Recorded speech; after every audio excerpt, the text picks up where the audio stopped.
Good morning. আমি শাওলিস mini ওয়ার্ল্ডের নতুন আরেকটি ব্লগে তোমাদের সকলকে ওয়েলকাম। আজকে হলো বুধবার। হ্যাঁ, তো বুধবারের নতুন ব্লগ তোমাদের সাথে এখান থেকে শুরু করছি। এখন আবার কালিম্পংয়ের ব্লগই তোমরা দেখতে পাবে। তো আমার বর স্কুলে চলে গেল, আমার ছেলেরা উঠে গেছে, ওকে খাইয়ে দিয়ে পাঠালাম। এখন ওরা তো বাড়িতেই থাকবে, ওদের যেহেতু ছুটি আছে আজকেও। তো দেখি ওরা কি খায় না খায়। আজকে রোদ উঠেছিল, মানে উঠছে বন্ধ হচ্ছে এরকম। এই যে দেখো, এই যে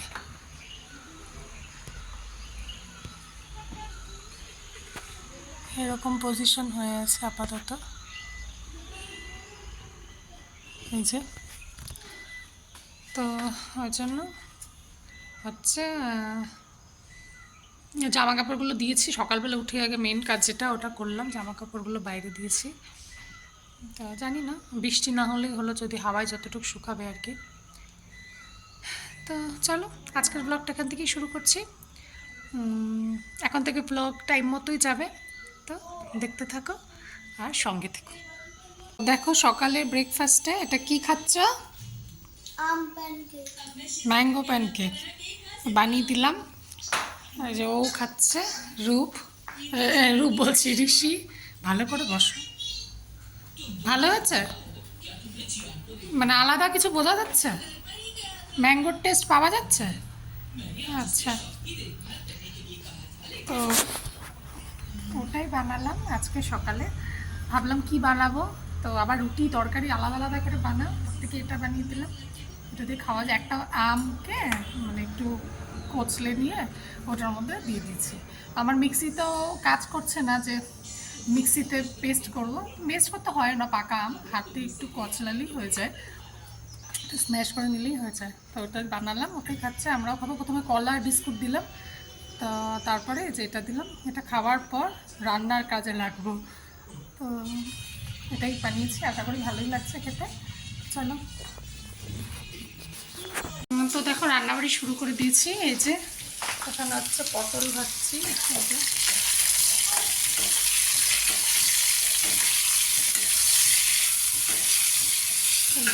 আর হচ্ছে এখানে আলু দুটো ভাজা হয়ে গেছে, আলু পটলের তরকারি করবো। আর একটা বেগুন আছে, ওটা ভাজবো।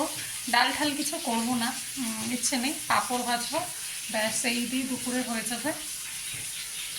আর মটরে ঘুগনি করবো রাতে, ওটার জন্য মটরটা সিদ্ধ। আমার প্রেশার কুকারটা পুরনো হয়ে গেছে, পুরোনোর থেকে মেন কথা হচ্ছে ওটাতে সিটি ওঠে না। তো এটা আমার শাশুড়ি কিনে দিয়েছিল আমাকে, ঋষি যখন ছোটো ছিল। তো জানি না সেদিন, তার মধ্যে যে মনে আছে কিনা জানি না তোমাদের, চানা আমি যে চানা বসিয়ে গেছিলাম, চানাটা পুড়ে গেছিলো সেদিন। মনে হয় ওই যেটাতে মানে বাষ্পটা যে ওঠে, ওই ফুটোটা ওখানে জাম আছে মনে হয়, জানি না। কালকে রাতে কিছুটা খোঁচাখুচি করলাম, তারপরে আবার উঠেছিল, আজকে আবার উঠছে না।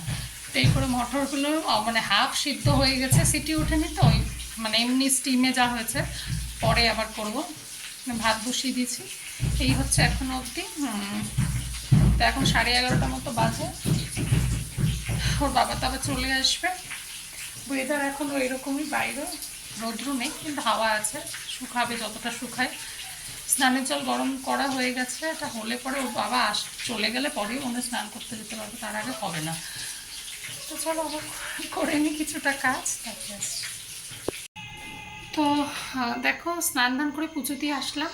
আমার বর তো খেয়ে চলে গেছে, তারপরে হচ্ছে আমি এখন স্নান করে পুজো দিয়ে আসলাম। এখন একটু পাঁপড় ভাজবো, তারপরে হচ্ছে আমরা তিনজন মিলে খাবো, আমি আর আমার দুই ছেলে মিলে। ওয়েদারটা আবার আবার অন্ধকার অন্ধকার হয়ে এসছে, এই যে দেখো, এই যে। তা আমি জামা কাপড় সব উঠিয়ে তারপরেই গেছিলাম বাথরুমে স্নানে, কারণ হচ্ছে যদি বৃষ্টি নামে আমার, ওরা তো উঠাতে পারবে না, যাও শুকিয়েছে ও বুঝে যাবে। তো চলো পাঁপড়টা ভেজে নিই খাইয়ে নিই, খাওয়া দাওয়া করার পর আমি ভিডিও আপলোড করতে বসবো। তো চলো ফটাফট করা যাক। সো দেখো এই যে খাওয়া দাওয়া করে আসলাম, অনেকক্ষণ আগেই খাওয়া দাওয়া করা হয়ে গেছে। তো এখন 3:30 পার হয়ে গেছে, 3:30 একটু বেশি হয়েছে। তো আমার দুইজন, এক ঋষি, রূপ তো আঁকাচ্ছে, ঋষি হচ্ছে ওর ফ্রেন্ডের কাছে। ও তো ছিল না, অ্যাবসেন্ট ছিল কয়েকদিন। তো কপি যেগুলো যেগুলো হয়েছে সেগুলো চেয়েছে, তো ওগুলো দিয়েছে ওকে, তো ওগুলোই ও পড়ে যাচ্ছে। ফোনে আমার ফোনে হোয়াটসঅ্যাপে পাঠিয়েছে, ওগুলোকে বলে বলে দিচ্ছি, ওগুলো করছে। এটাই আবার লেখ দ্য 4 ওয়েজ অফ। হ্যাঁ যাও, আর তারপরে আমি বলছি, তুমি বলো। তো তারপরে যে ওরা লিখছে, তারপরে একটু শোবো, ওইটা একটু লেখা হয়ে গেলে পরে শোবো। পাটা মোছো, পাটা মোছো। তো ওর একটু কিছুটা লেখা হয়ে যাক, তারপরে একটু শোবো, না আসলে হবে না। এতক্ষণ ধরে ভিডিও আপলোড করলাম, ওরা বাড়িতে থাকলে যেন দেরি হয়। ভিডিও আপলোড করে করা আছে, পাবলিক হয়ে যাবে, তোমরা অবশ্যই দেখো। কারণ ওরা বাড়িতে থাকলে একটু দেরি হয়, বাড়িতে যখন থাকে না তখন আমি বসে যাই ওরা যাওয়ার পরই করতে। এখন তো পূজা দিতেও দেরি হচ্ছে, তো চলো ওদের হোক, তারপরে একটু রেস্ট টেস্ট নিয়ে তারপরে আসবো। তো দেখো সন্ধ্যাবেলা সন্ধ্যা টন্ধা দিয়ে উঠলাম, ঘুমাইনি কারণ ভিডিও এডিট করতে করতে অনেকটা বেলা হয়ে গেছিলো, 4টে পার হয়ে গেছিলো। তারপরে হচ্ছে একটু শুলাম, ওরা তো ঘুমালো না। তো কারণ ঘুমের তো একটা টাইম থাকে, তো খাবার পরই একটু ঘুমটাকে আসে। তো যাই হোক, তারপরে উঠে গেলাম একটু শুয়ে।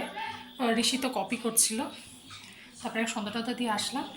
এখন হচ্ছে চা খাচ্ছি, এই যে চা বানালাম, এই যে চা আর মুড়ি খাবো এখন একটু। আর হচ্ছে চাটা খেয়ে তারপরে মটর সিদ্ধ হয়েই গেছে, মটর ঘুগনি বানাবো, রুটি করবো, ব্যাস তাহলেই হয়ে যাবে। তো চলো চাটা খেয়ে নিই ফটাফট, নাহলে চা ঠান্ডা হয়ে যাবে। কারণ এমনি আমি গ্যাসে করি না, এই বয়লারে জল গরম হয়ে যায়, তারপরে লিফগুলো দিয়ে ঢেকে রাখি, তারপরে ওটা খাই। তো সুতরাং বেশিক্ষণ থাকবে না গরম। তো চলো চাটা খেয়ে নিই। তো খাওয়া দাওয়া করে চলে আসলাম, দেখো ভিডিও এন্ড করতে। তো লাইটের আলোটা খুবই কম, কারণ আমার পাশে যে হল রুমের যে লাইটটা সেটা খারাপ হয়ে গেছে, তো ওটা আনতে হবে। তো এই ডাইনিং প্লেসের লাইটটার এখানে এসে কথা বলছি, আর ওদিকে ওরা ঘুমিয়ে পড়েছে, তাই জন্য ঘরে আর কথা বলছি না। তো চলো আজকের ভিডিওটা এখানে শেষ করছি। ডিনারে তো ওই ঘুগনি আর রুটি ওটাই খেয়েছি। কালকে আবার একটা নতুন এক্সাইটিং ব্লগে দেখা হবে। ততক্ষণ সবাই ভালো থেকো, সুস্থ থেকো। আর যদি কিছু ভালো লাগে অবশ্যই করে লাইক করো, কমেন্ট করো, আর চ্যানেলটাকে সাবস্ক্রাইব করে রেখো, যাতে আগামী দিনে যখনই ভিডিও দেবো তোমরা পাও নোটিফিকেশান। সেজন্য বেল আইকনটা প্রেস করতে হবে। তো চলো কালকে আবার দেখা হচ্ছে। Good night, by.